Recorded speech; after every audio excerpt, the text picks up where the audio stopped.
Aquarius, hi, welcome to my channel. So today we have a reading for you, no particular subject. We're going to take an issue, something we know, something we don't know, recent past advice and potential outcome. At the end, there will be an opportunity for an extended where we'll dive in deeper.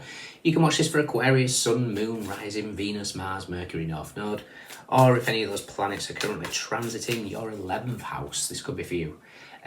You know the drill, guys. However the support comes for the channel is very much appreciated. Like, share, subscribes, comments, all the good stuff. So thank you very much indeed. Cross watchers, you're more than welcome. Message may well be for you. All the information is in the description box, including the website link for private reads. Just hit the more button below.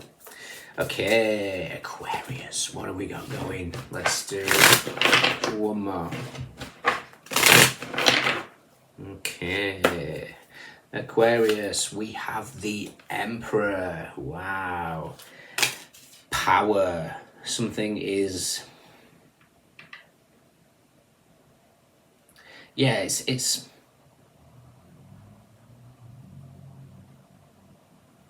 interesting. I'm kind of seeing you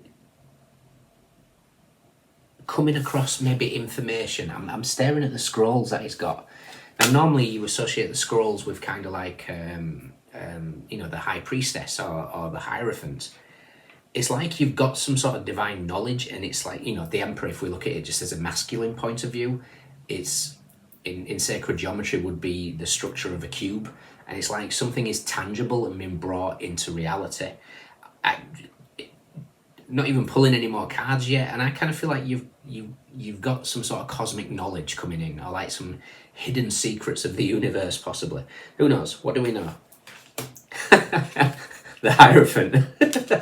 You've got some secret knowledge coming. There's something like you've been granted some sort of divine wisdom, possibly, or there's just like, it could be just this recognition of how something works. If you know, if we're not talking the spiritual aspect of things, if we're bringing it into the mundane, what don't we know?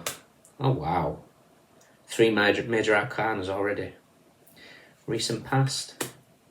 Ooh, interesting. Oh, I really hope the Magician comes out. Advice. It's a Mercury card. Potential outcome. Interesting. Okay. Bottom of the deck, we got the 9 of Wands. The 9 of Wands is the High Priestess meets Temperance. It's the Moon in Sagittarius. In the Moonology, the Moon in Sagittarius speaks of seeing the bigger picture, but luck is on your side. There's something... It's like you've been given some sort of wisdom, some sort of knowledge. And now you just need to kind of put it all together. 9 of Wands, the Devil, Justice, the Sun, 4 of Wands, King of Pentacles, Queen of Wands, 3 of Wands, 4 of Pentacles, and Death. I did want to look where Death was, because we do have a Pluto card in the outcome. So Death is with the two of Wands and the 4 of Pentacles. 4 of Pentacles is a Sun in Capricorn, so the Sun meets the Devil. And what's missing between the Sun and the Devil is justice. This kind of feels like karmic justice is coming into play here, which is interesting. 9 of Wands and the Devil could be not listening to your body, so just bear it in mind. That kind of is, you know, potential burnout if you're not careful. That's just a warning for somebody. So we've got the Emperor. What we're aware of is the Hierophant. What we're not aware of is the Wheel of Fortune. So straight away, the Hierophant is Taurus, and the Wheel of Fortune is Jupiter. Jupiter is currently in Taurus. It is right now. For you guys, it's in the 4th house. Oh, interesting. Ooh, interesting. There could be some healing that's taking place in, because Sedna is also leaving today as we speak. sets us if you've caught any readings this week, and it makes sense because we're focused on that fixed sign, and Wheel of Fortune is fixed signs as well. I usually say it's Sagittarius just because of Jupiter, but it's also the fixed signs, you guys, Scorpio, Taurus, as well as Leo. And Sedna is that energy of betrayal. You know, she didn't conform, she didn't follow the rules of her father, and her father terribly betrayed her, cast her out into the waters, and when she tried to climb back into the canoe, chopped her off the fingers, left her to die in the water, the lake, the river, the ocean. And it's like this energy that's been in Taurus since like the 60s. Taurus energy is the first house, then Leo, we touched on it a little bit, so we go to the 10th house. Then in Scorpio, it was a very prominent in that reading this week, 7th house, and then it brings us back to you in the 4th house. 4th house represents the home, it represents the mother, it represents the past, and it represents the family in general.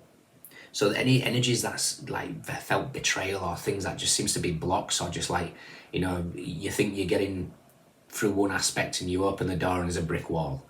It kind of feels like that's where the energy is coming to an end. So we've got the Emperor. What we're aware of the Hierophant, what we're not aware of Wheel of Fortune. Recent past is the Ace of Swords. Now the Ace of Swords is a card of breakthrough.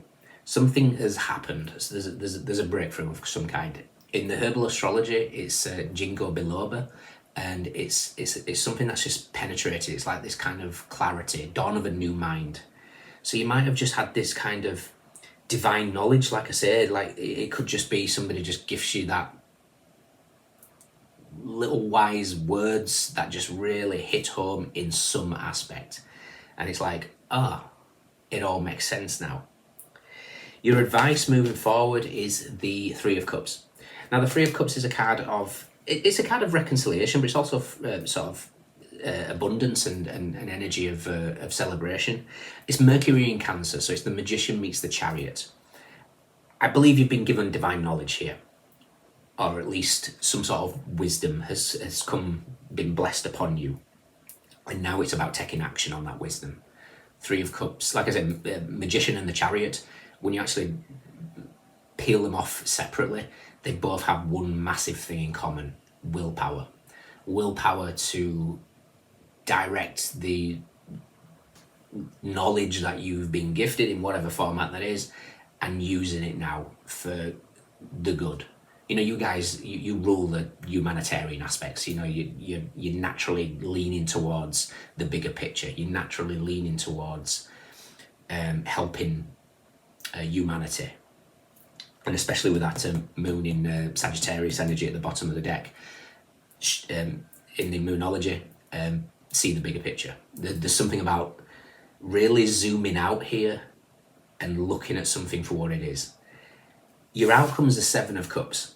Now, Seven of Cups is Venus in Scorpio, so it's the Empress meets death. For me, this is something to do with a real transformational energy to some sort of feminine aspect. Sedna in that 4th house, ruled by the mother, ruled by that feminine energy. I think whatever this is, whatever this divine knowledge, whatever this little bit of insight, again, it's going to be different for all of you. But it's a fantastic healing. Jupiter's just conjuncted with Uranus, which you guys are ruled by Uranus in your 4th house. So is it your 4th house? Yeah, it's your 4th house. Go and do lally. So like a significant healing is taking place, or at least a burst of energy that's going to highlight this, I would say, I want to say betrayal. I don't mean it in the sense of like, you know, say for example, a mother has, it doesn't have to, I mean, there's plenty of terrible mothers out there, so if you've gone through that, I'm truly sorry. But this is like recognizing maybe behaviors, you know, that we take on from our parents. This could be how do we deal with our emotions? You know, at the end of the day, the Three of Cups and the Seven of Cups, if we take that in, that go in between, and we've got the Four of Cups. Four of Cups is not dealing with emotions, right? It's apathy, it's emotional repression. You know, is this a learned behaviour? Doesn't have to be just the mother. The fourth house rules the family. There's something, you're being gifted some sort of like divine knowledge here to really recognise a dynamic linked to either the feminine energy, either the home, either the mother. Very interesting. So let's check out the death. We've seen the death card. Let's check out the Empress, and I want to see where the Magician and the Chariot is.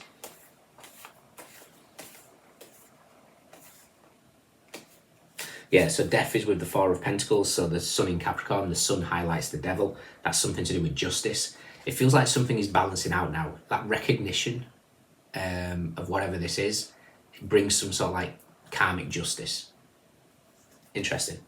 With the Two of Wands, which is the Mars in Aries, which is the Tower, hits the Emperor. So we will check out the Tower as well while we're at it.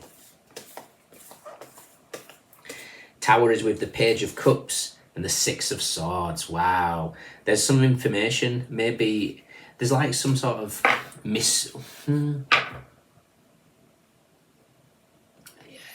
yeah, it could be. I mean, it could be lies coming to the surface, crumbling, a message that just unravels a load of stuff. Either way, it allows the Six of Swords. Six of Swords is Mercury in your sign. Magician meets the Star card. Star card is healing. So whatever this Magician is representing, it's going to be so healing. It might be bumpy on the way, I'm not going to lie to you, because we've got the Chariot with the King of Cups and the Hangman. And the Hangman is about going with the flow. The King of Cups I'm kind of seeing in the deck, the Tarot of the Abyss, where there's crashing waves. He's very calm and he's you know, navigating the boat, but essentially there's still, you know, choppy waters. Six of Swords is usually an indication of moving away from choppy waters, but we still have to break the waves. So whatever is coming, it's going to allow deep healing. The Empress is with the World and the Ace of Cups. Deep, deep, deep healing.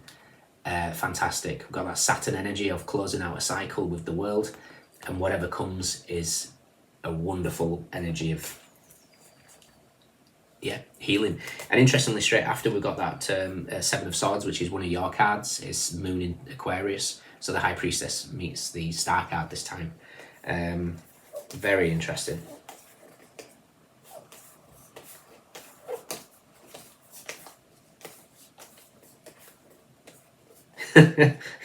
You can't make it up. Whatever this is going to help you become a master of yourself. Now, the Eight of Pentacles is in this deck is one of my favourite cards. It's like spiritual and material attainment. It's the pinnacle of mastery of self. And it's wedged between the Ten of Swords of Sedna and you guys, the Star card. This is incredibly healing. So let whatever emotions come to the surface with the Moon card here. This could be learning healthy ways to deal with this. You know, accept emotions for what they are. No judgment. We could try mindfulness. We could try meditation. We could journal. You know, when you get thoughts down onto paper, the issue's half solved because you can see it from a different perspective. Exercise. Me personally, yoga ticks all the boxes for me because you get your exercise. You have to calm your mind because there's no way in hell can you go through posture as well as breath work and still be thinking about other things in life. So you've ticked the meditation, you've ticked the mindfulness, and you've ticked the exercise just with yoga. That's me personally. Obviously, everybody else is different. So just do what you feel you get the best out of. Magician is with the Knight of Cups and the Knight of Wands. Nice. Last card is the Fool. So the Magician is suggesting here to... my guess is the Knight of Wands is dealing with how you would have reacted in the past. Knight of Wands is very impulsive. Knight of Cups is a little bit slower. So whatever's coming here, there's a significant healing along the I would say the feminine energy, the maternal aspect of yourself, whether this is ancestral, whether this is within the family, within the past, the home. Deep healing, and it's based on just some sort of knowledge that comes and light bulb goes off, and here we are. Interesting. In your extended, should we see what the trigger is? Because there's going to be a trigger. Let's check out the trigger, and we'll see what we get. We'll take the energy of the trigger, and we'll mirror this reading.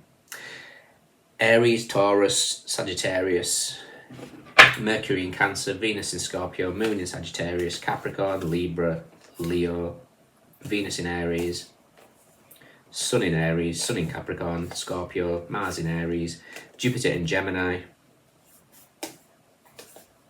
Sagittarius, Gemini, Swords, Cups, Wands, Pentacles. Everyone's here. Those are your standouts. Let me know. See you soon. Bye.